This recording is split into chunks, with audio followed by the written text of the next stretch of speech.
see. Number 20.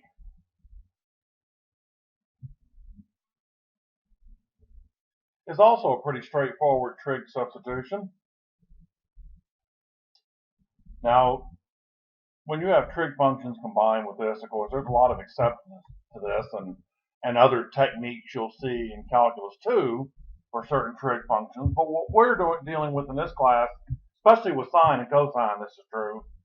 Tangent and secant would be a little different because the derivative of tangent is secant squared. Now, you have sine and cosine, and you know that they relate to each other individually as derivatives, with the derivative of sine being cosine, the derivative of cosine being negative sine. So the question is, which one is u and which one's du? Well, first thing I did was get this up into kind of a linear fashion up on one line and make sine to the -3. Well, considering the fact that du doesn't have exponents associated with it, or at least an entire term raised to a power, I'm not talking about it, for example, if u equaled x cubed and du was 3x squared dx. That's different. So the u would have to be sine, because therefore the du would be cosine. And remember, when you're defining u, you don't include that power.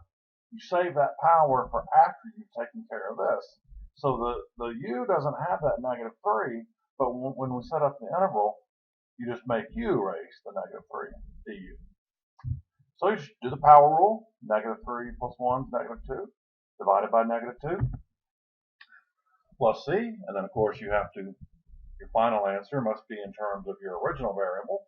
So you just replace sine in here and sine x to the -2, which certainly, on a handwritten exam, I have no problem with negative exponents. That wouldn't bother me. But if you're having to actually pick out an answer, it's possible you might see this, because if you make this 1 over sine squared, and sine squared and cosecant are reciprocal functions, these would be equivalent. 1 over sine squared is exactly the same as negative cosecant, same as cosecant squared. 21. Now, okay, so basically what I did here is I let u be what's under the radical, which would be x cubed plus 5. And then du would be 3x squared dx. And then I didn't show the dividing both sides by 3, because I could just put this in here. Ooh, not that thick. I could just put it divide by 3 here. There we go. So 1/3 du then would equal x squared dx. All right.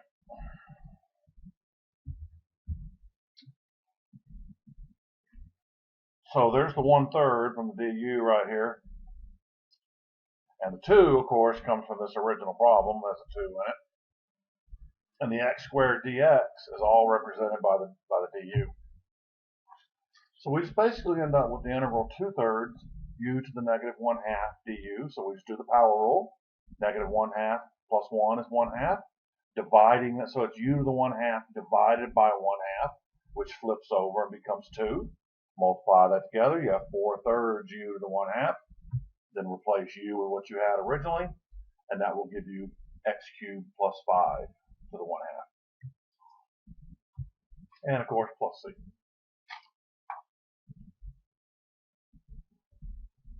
22 is two separate trig functions, subtraction. With trig intervals plus and minus, you can treat them as separate intervals, but not multiplication or division. So these can be split up, and I really didn't show a lot of work here, but let me explain what happened. They both have the same u, would be 2x, and makes du 2x, 2dx, and then we would divide by 2. So they're both going to have a half associated with it. So what basically happens here is you're integrating cos of u minus sine of u du. And that's the step I left out here. Maybe I can do something, change this real quick.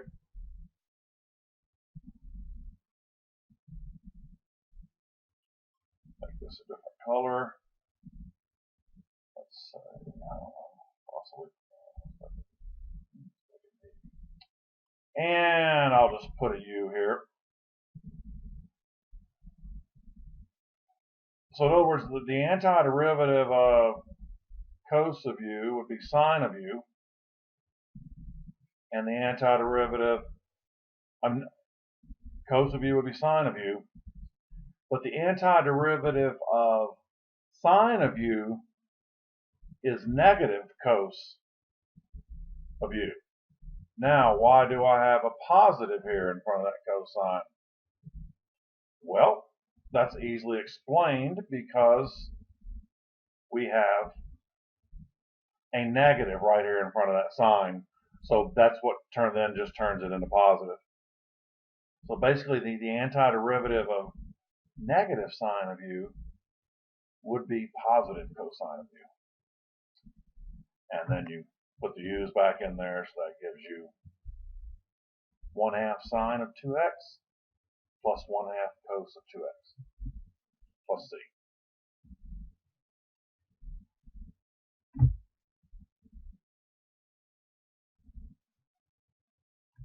Now this is an interesting kind of problem because it goes against the traditional normal substitution type problem. There's a technique that you would learn in Calculus 2 that would also do this problem. Doesn't make it easier than this, just a different way to do it. In my note, there's no real good name for this, but that's the kind of problem in my notes that I labeled as a special type of substitution. That's not really an official name. It's something that I just made up. So the problem with this one, making it different than your normal integral, so you'd look at this and go, okay, I'm probably going to bet that my u is going to be what's under the radical, the x plus 1. But the problem is when you take the derivative of that, so I'm just going to move this around, not that there's anything wrong with this.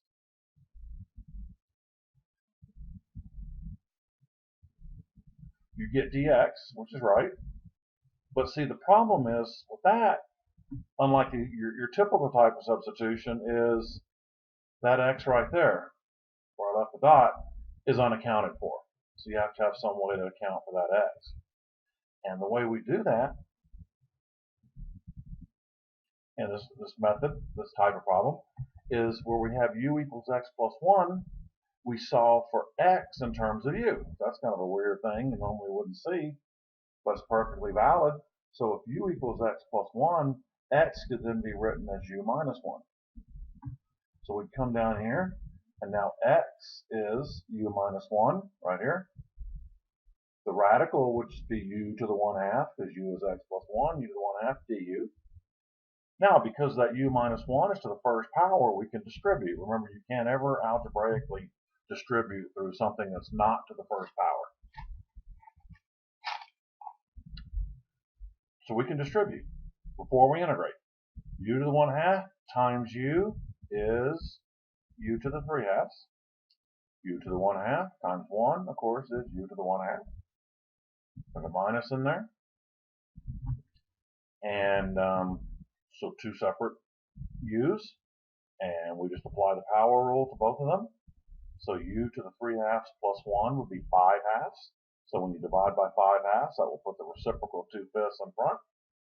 1/2 plus 1 is 3/2, which puts the reciprocal of 2/3 in front. Then plus c, as long as plus c is in the final answer, that's all that really matters. It doesn't have to be in there right now, but it will be in the final. And then the last step is literally just replacing u with x plus 1. Now the problem when you look at textbooks and these kind of problems and you look up the answers, what they do is they'll factor out stuff and you'll get a completely different looking answer than what you would expect by working like this. Well, I would make sure that did not happen on a multiple choice test. I would make sure it looked like the answers looked like the way a normal person would solve it without going into doing a bunch of factoring. I probably show one in my notes. I'm sure I do, to where I just went through the process of simplification. Because I've had students ask me before, they try a problem like this, and if you look in the Larson book, um, they'll do some algebra steps, and a student will come to me and go, "Hey, I did this, and the book shows this. Where did I go wrong?" And actually, they didn't go wrong. It's just because the book answer are simplified. Uh, and yeah, so I make sure you don't have to do that. So if you do happen to run across something like that when you're looking at that, now you'll know um, why your answer is not exactly the same. Of course, don't let me stop you from having fun and trying if you want it. Not on a test. Certainly, that would take too much time. But just if you're practicing or something, you want to see if you can factor it and turn it into that answer that books often show, then you know you can give it a whirl. Certainly wouldn't hurt to sharpen up the old algebra skills, but I don't make that mandatory at all. Now we have a definite integral involving substitution. So we have u equals, I'm going to let u equals x squared plus 9, because when I take the derivative of that, that's going to give me my x that's in front of the radical. So the derivative of x squared minus 9 is going to give me 2x dx. Of course, we would then divide by 2, right? So that would give me 1/2 du equals x dx. And there's the 1/2 right there. Now, there's two ways you can do these problems. I'm a big fan of changing on these definite integrals, is changing the limits of integration. And that prevents you from having to go back to x at the end, because if you don't do that, and oftentimes students will mess up because they'll do this u and then they'll put the original limits in there, 5 and 3.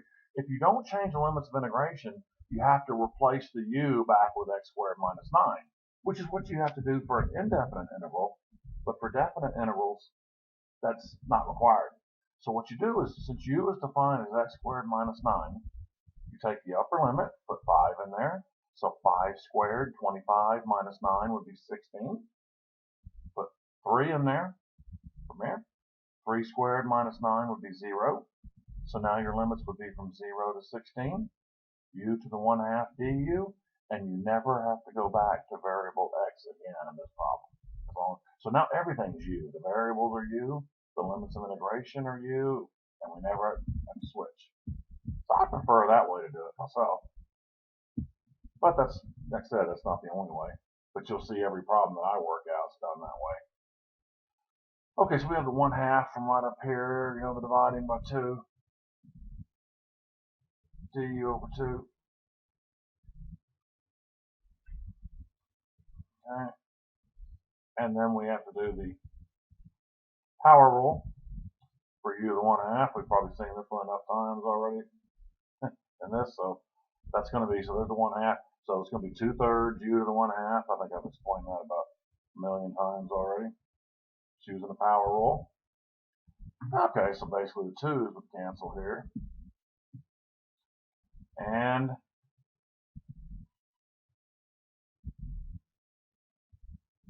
we have 1/3 u to the 3/2. We plug 16 in there. 16 to the 3/2. And of course you can do it in a calculator, but square root of 16 is 4. 4 cubed is 64. Of course, zeros and anything will be zeros. So you have 1/3 times 64. So you would have 64 thirds as your answer.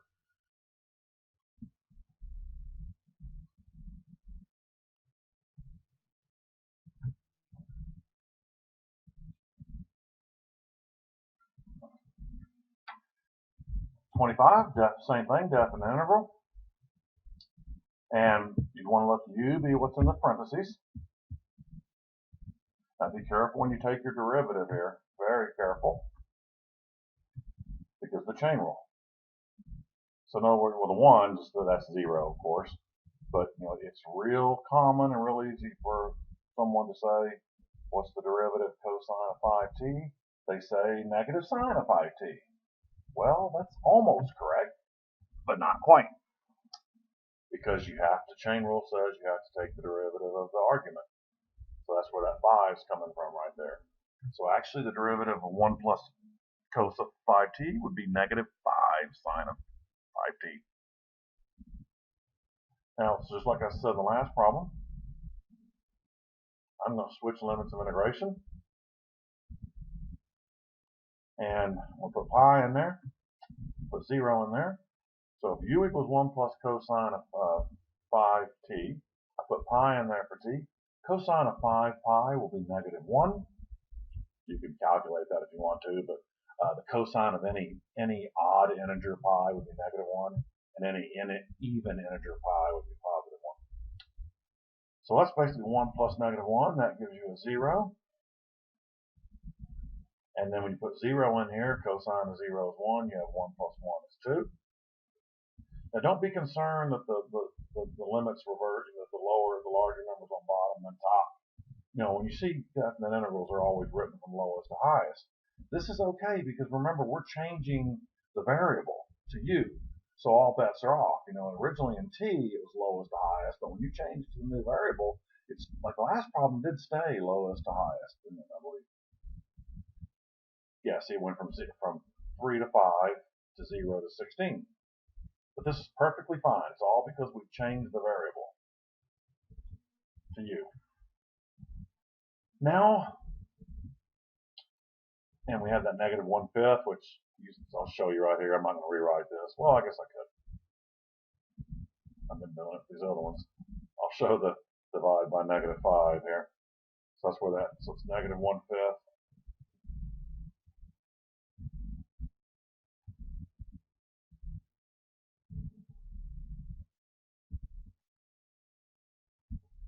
Yeah, that's not too bad. All right, now, so what I did here, I love using this property of definite integrals. Like I said, you could have worked this out perfectly fine without doing it.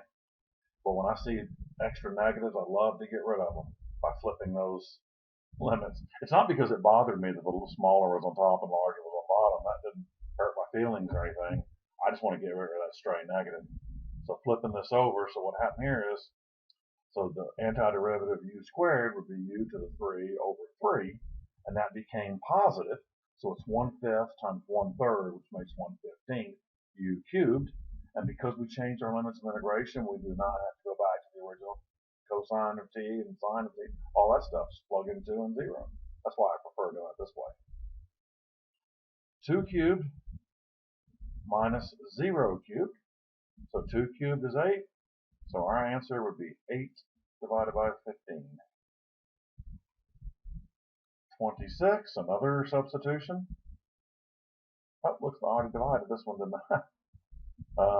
Pretty straightforward. U is x squared plus 1. Du is 2x dx, so you have 1/2 du equals x dx. Changing my limits, put 1 in there. 1 squared plus 1 would be 2. 0 squared plus 1 is 1. So we have the 1/2 right here.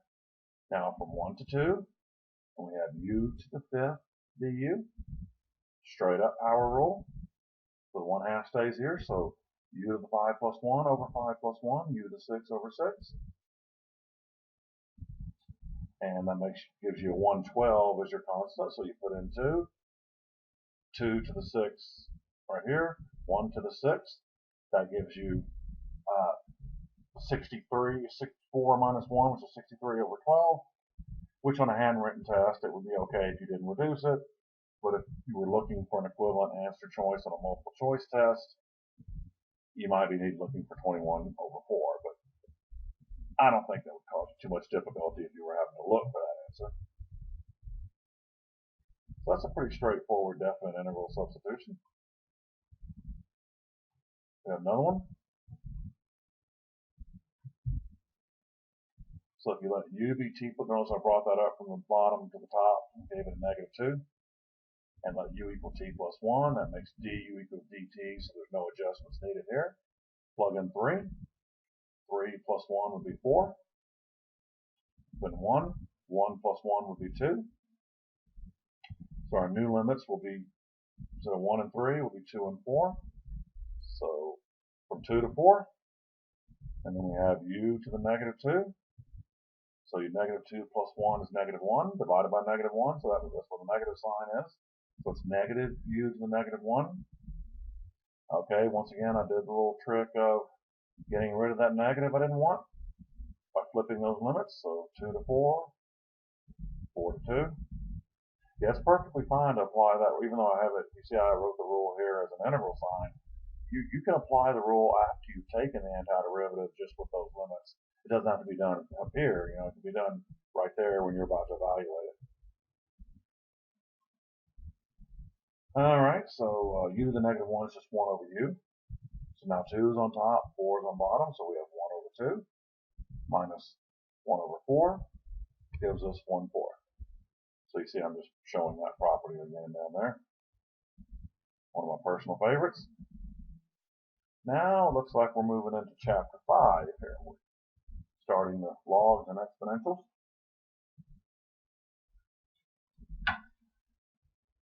So 28. Basically the derivative of the natural log of u is essentially u prime over u. So it's the derivative of what's on the inside divided by what's on the inside. So the derivative of 2x plus 3 would be 2 divided by 2x plus 3. So like I said, the derivative ddx of ln of u is u prime divided by u. As long as you know that, you're in great shape. Same thing here with 29. The derivative of ln of sine of x would just be the derivative of sine of x over sine of x. Derivative of sine is cosine divided by sine. Once again, that would be fine on a handwritten test. Possibly multiple choice. You might be looking for cotangent as your answer, but once again, that would not, if you knew you were looking for those kind of answers, it wouldn't be hard to come up with that. So the derivative of ln of sine of x is cotangent of x.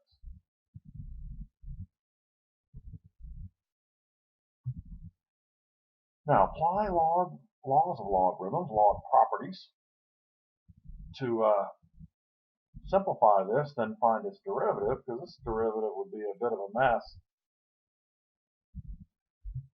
Now, of course, we would not, if we did it without using these properties, we would get a completely different looking answer than this, but it would be mathematically equivalent. This would be a big old mess. You'd have to take the derivative of this inside. You've got product rule and chain rule, and then it would be divided by all this. It would be a mess. The log properties are terrific. So the log of a product of two things is the same as the sum of the two logs. And that's not just for ln, that's for any logarithm base. But I'll just, since we're using ln, so ln, for example, ln of a times b would be the ln of a plus the ln of b. So that's the first split I did. And then the next thing you want to do is bring down any possible exponents you can bring down. You can bring down this outer exponent, this 2. So anytime the entire argument has an exponent, it can come down. That 3 can come down. Now you don't go inside the parentheses hunting for exponents. You can't go in there and extract that square out. Now this one you could get a little fancy if you wanted to. I probably would avoid doing that, but you could make a case, obviously, that x squared minus 1 is the natural log of x minus 1 times x plus 1, then you could split it even further. But that's all right. I think this problem, just doing this, gets the point across. It's not that difficult just finishing it this way. So, but yeah, in case you notice that and were wondering, that's certainly true. And then you would have 3 times ln of x minus 1 plus 3 times ln of x plus 1. So now the derivative, so the 2 and the 3 just sit there. So remember, it's the derivative of the inside over what's on the inside. So the derivative of 3x minus 2 would be 3 divided by x minus 2. And then the derivative of x squared minus 1 is 2x divided by x squared minus 1 is fine. I put this check mark basically indicating that on a handwritten test it would be okay if you didn't go to the next step, which you see was not that big of a deal anyway. Most people probably would have gone to this step, but 2 times 3 is 6, of course, 3 times 2 is 6, so that's all that check is saying. Hey, this is okay, as is. Or actually, a lot of times in my notes I use the flag to indicate something's okay. Meaning that answer's fine, even though my pink answer is also right, just one more step.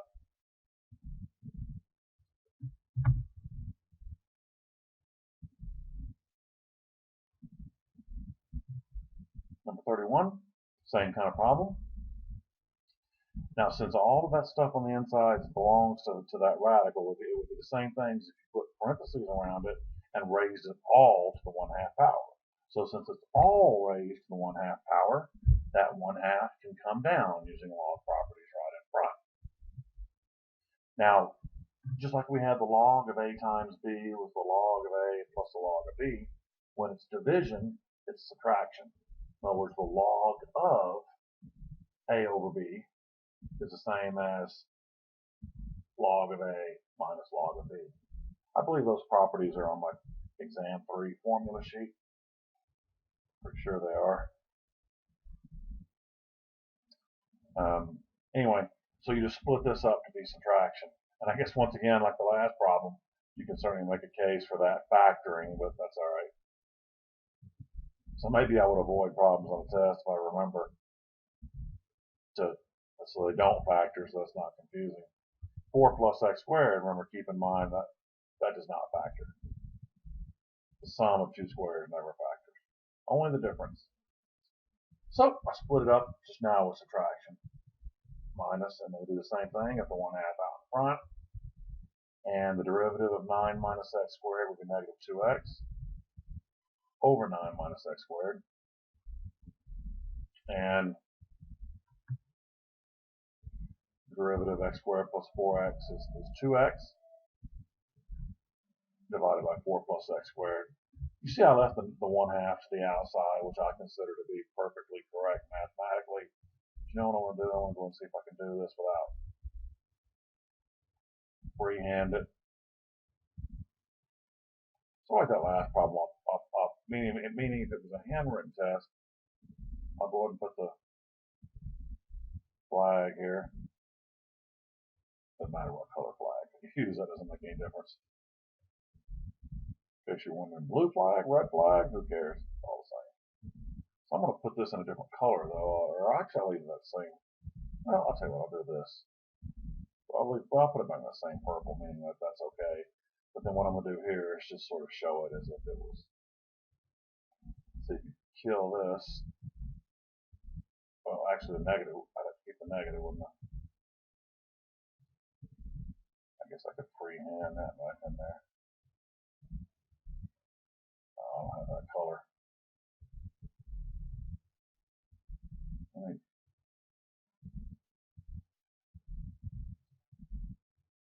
don't think I have that color pink on my palette here. I guess I can get it, but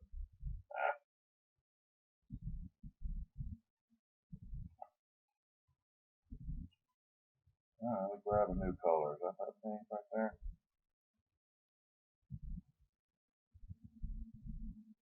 That might be it. Or is that too bright?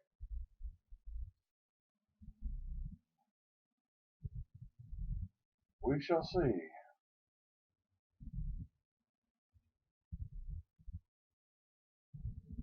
That wasn't right.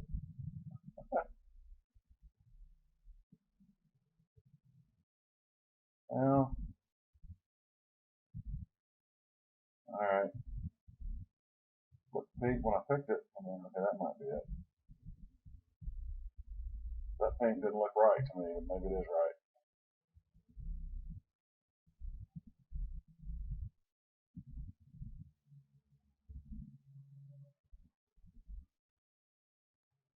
See, that's a totally different color to me, but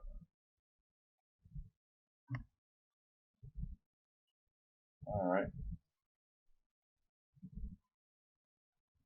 That's all right. We're gonna leave it as a weird thing. And then over here, the 2 would have canceled. Sorry, there we go. So that would also have been correct if we did distribute. That's going to bug me, so I'm just going to make the whole thing that color. Some sort of, it says pink, but it looks purple, light purple. I don't know. Yeah, there we go. That's fine. So this is, yeah, sometimes this doesn't look so smashed up looking on your original form, but whenever I convert it to this format, sometimes it kind of smashes stuff together. But see, the good news is you already have the, original. You can see it much clearer on the original form. Yeah, you're not depending on reading this. But it is, it's y equals 3x cubed ln of x. And we're trying to get the equation of the tangent line. So obviously for the equation of the tangent line, we need the slope. All right, get the derivative for the slope. And then we use y equals mx plus b. Now the 3, I'm going to go ahead and keep it with the x cubed. I mean, I'm treating f as being all of 3x cubed. I hate to leave it to the outside and have to remember to distribute it back at the end. And then ln of x will be g. So if I go f prime, the derivative of 3x cubed, that will be 9x squared ln of x. So that's f prime g plus f, which is 3x cubed, times the derivative of ln of x, which is 1 over x. And x goes into x cubed, x squared times. That's why I have a square here, because I didn't show that step, but it would have canceled. At this point now, all I have to do is plug in the 1, the x, which plug in the 1 to get the slope.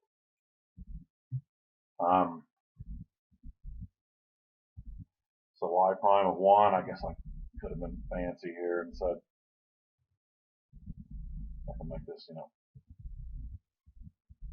m, oops, there we go. Yeah, so there's a, that m kind of scares me.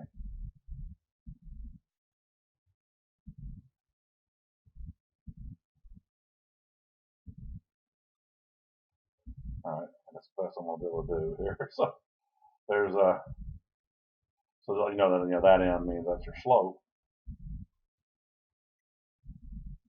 So just plug 1 in there, and you'll end up getting 3. And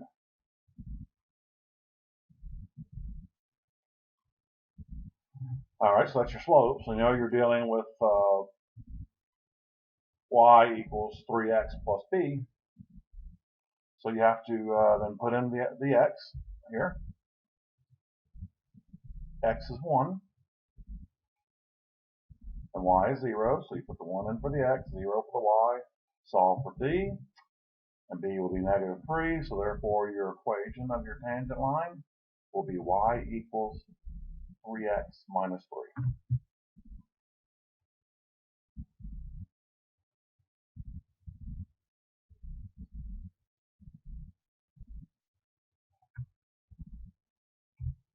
Now, all right. So there's going to be a u substitution where you're going to let u equal 12x plus 2. Du would be 12x dx. So then 1/12 du equals dx. So come back up here. So my dx then is now represented by 1/12 du. That's my numerator. And then 12x plus 2, that's u on bottom. And the antiderivative of du over u to the first power. That's the key. The first power is ln of u. Any other power would be the power rule. Let me scroll back up there. And oftentimes students, when they're first learning these natural log integrals, they start seeing du over u to the anything. If they see u on the bottom, they want to call it natural log by instinct. That is not correct. It's only u to the first. Let me just hop back up here and find one for you. Well, here's one. See, that was a squared on bottom. That answer did not end up being natural log. It was u to the negative 2, so we used the power rule. And I'm sure there were others here. Yeah, see, that was x cubed plus 5 to the 1/2 on bottom, and it became negative 1/2 when you brought it up. Yes, for like this number 21, if that radical had not been there, if no radical is there, and no other parentheses or exponent, it would have been natural log. So oftentimes, so be careful. Don't just see anything on the bottom and think it's natural log. It has to be, the entire quantity has to be only raised to the first power. All right, now I lost it. Let's see, where was I here? There we go. Okay. So then we have basically 1/12 natural log of absolute value of u. So then you replace u with 12x plus 2. And then plus c, of course. Let's take a look at 34. This one's a little tricky. Now, this is a lot of time students get this idea confused. The difference between, and I have this as in my notes, so you can read in there, see it in there too. But in other words, ln of x in parentheses all raised to the 5th is not the same as ln of x to the 5th. All right, I'm gonna write this real sloppy here. I'll erase it, but this is what I'm writing here is not the same as what's in our problem. Ooh, yikes. That ln of x to the 5th, you can bring the 5 down. And that's correct. But not this one. You cannot do that.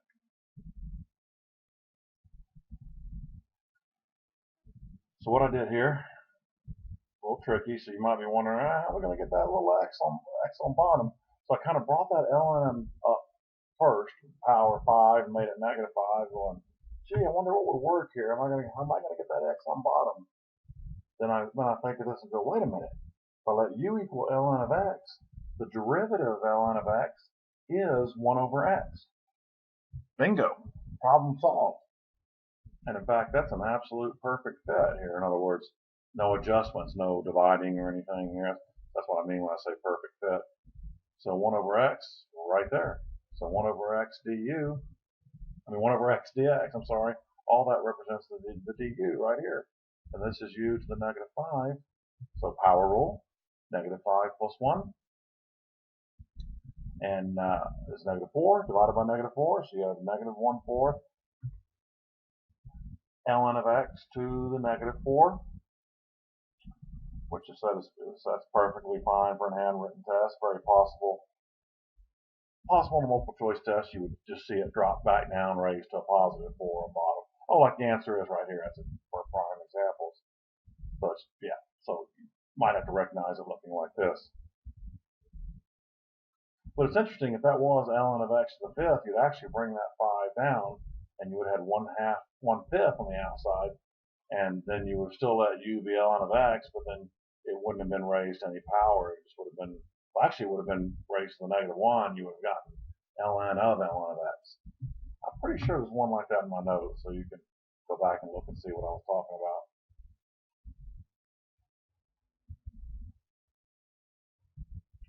All right, this is straight up substitution. You got to figure u is going to be the denominator here. One thing to keep in mind with integrals, du never ends up in the bottom of a fraction. U can be in the bottom because, you just lift it up and give it a negative exponent. But you would never have, this is impossible. You can have du over u, but you couldn't, this would make, let's just say u to the n, whatever it is, over like this as an integral. Kind of like, what in the heck? That would never be right.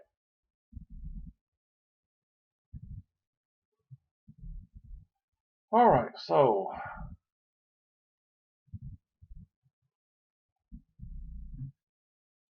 let u be 1 plus 7 sine of x. So du would be 7 cos of x dx. So I have to divide by 7. So there's where the 1 over 7 is coming from. So it's 1 over 7 du over u. And since that's u to the first power, that will du over u, same thing as saying u to the negative 1 du.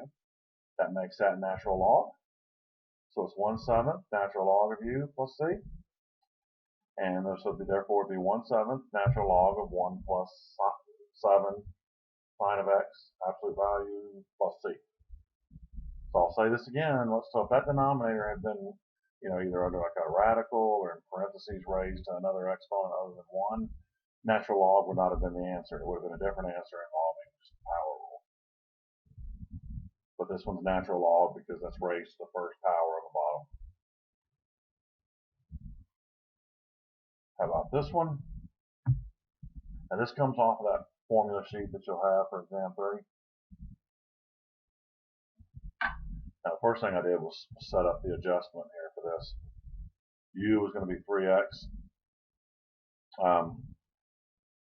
which makes du 3dx.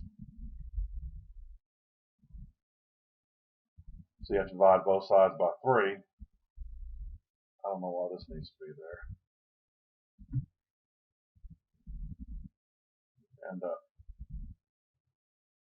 So you'll still end up with putting 3 on the outside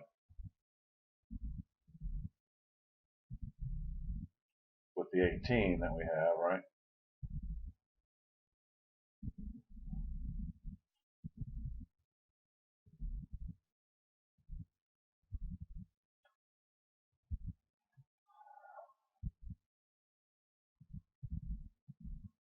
And so there's the 18 right here. And then 1/3 just came out with it, so it's going to turn into 6 right there.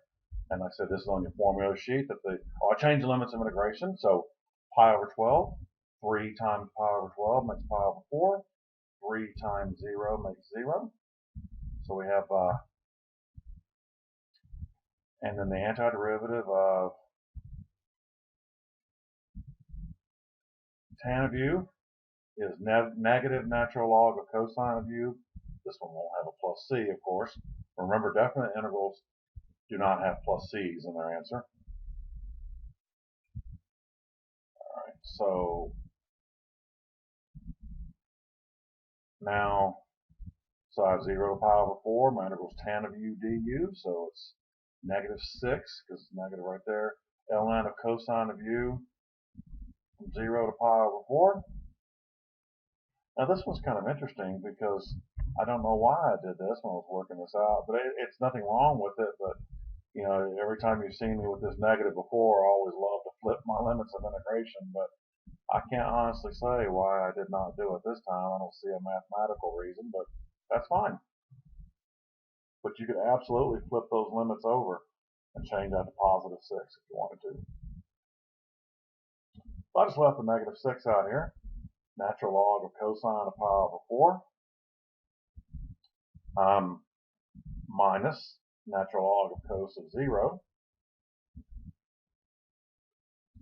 That gives you cosine of pi over 4 is the square root of 2 over 2. Cosine of 0 is 1, and the ln of 1 happens to be 0. So we end up with negative 6. Now,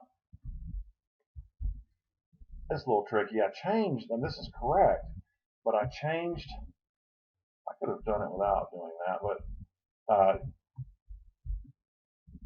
I rewrote this square root of 2 over 2 as 1 over the square root of 2. That's the same thing. So this time I just basically rationalized the numerator instead of the denominator. So when I split this up, I have ln of 1 here minus, now here's where this comes from, it's property of logs. I'll kind of freehand this here. ln of root 2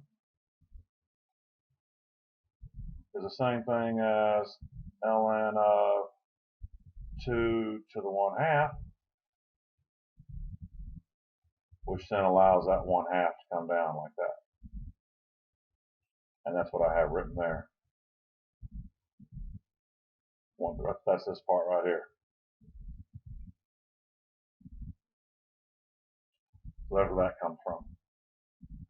All right, so then that just goes away to zeros. You have negative 6 times negative 1/2, which makes it 3 ln of 2. So you can kind of get different looking answers I guess, on a multiple choice exam, when you work it out, you could just check to see which answers is the decimal equivalent of your answer. Then that's one way you could do it too. You could check it and see.